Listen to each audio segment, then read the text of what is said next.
from last night with a little carving on the top here, and decided to do a multi-part video on how to do it. So I have a starting piece of wood about 12 inches that I have cut right here. This is a big chunk of maple from the same tree. You see some really nice modeling on the end there. We'll see what that looks like if we get that opened up. And I have centered up on the inside of here a center point, and a lot of people don't do that, but I do that because I can go, it's much more centered to start, I can go faster to start, and it speeds up the process a little bit, so it's worth doing the time. So how I mount this up, I take this, I put it on my end stock just like that in the center, grab that, bring it to this side because that side holds a little bit better, center that up, and check it out. See where it might be a little bit heavy. Looks like this side's a little bit heavier, so I'm going to take this, just lift that just like that. I'm going to grip that in on the other side first, then loosen it up. Try that right there.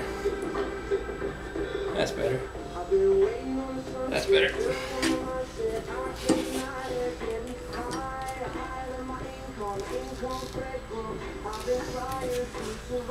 Okay, and that down. Let's check it on here. Another way you can check and make sure that it's fairly centered is to take this and measure your distance between your parts.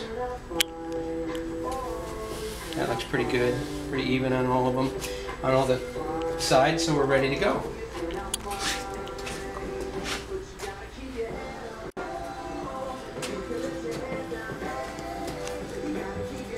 Take this and put this away.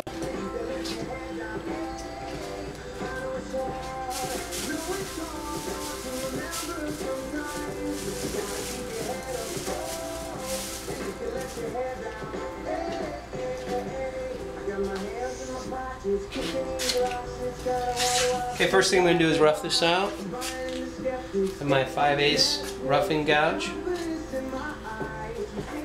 of course, whenever I do that, I gotta wear, you don't know what's going to fly off it, so you gotta wear some protection.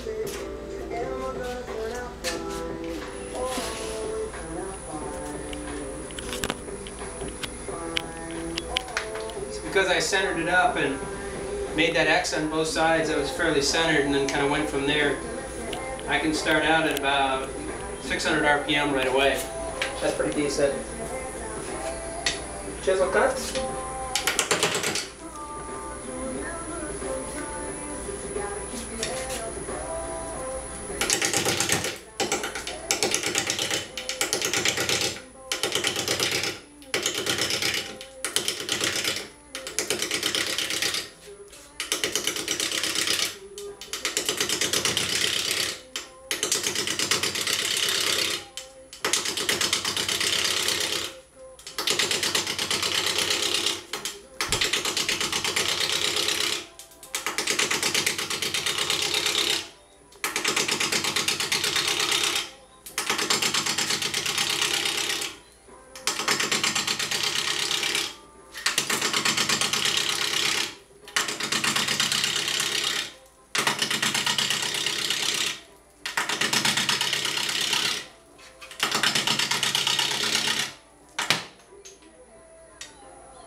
It's out, and there's a big failure in the wood here, and you see what happened.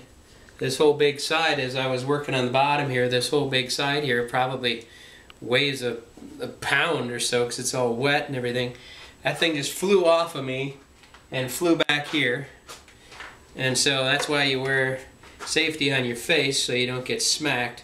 What we're gonna do, and what we're gonna do is we're gonna get some Gorilla Glue, and since the wood is wet, the Gorilla Glue will work the best. And we'll glue this up and glue this up.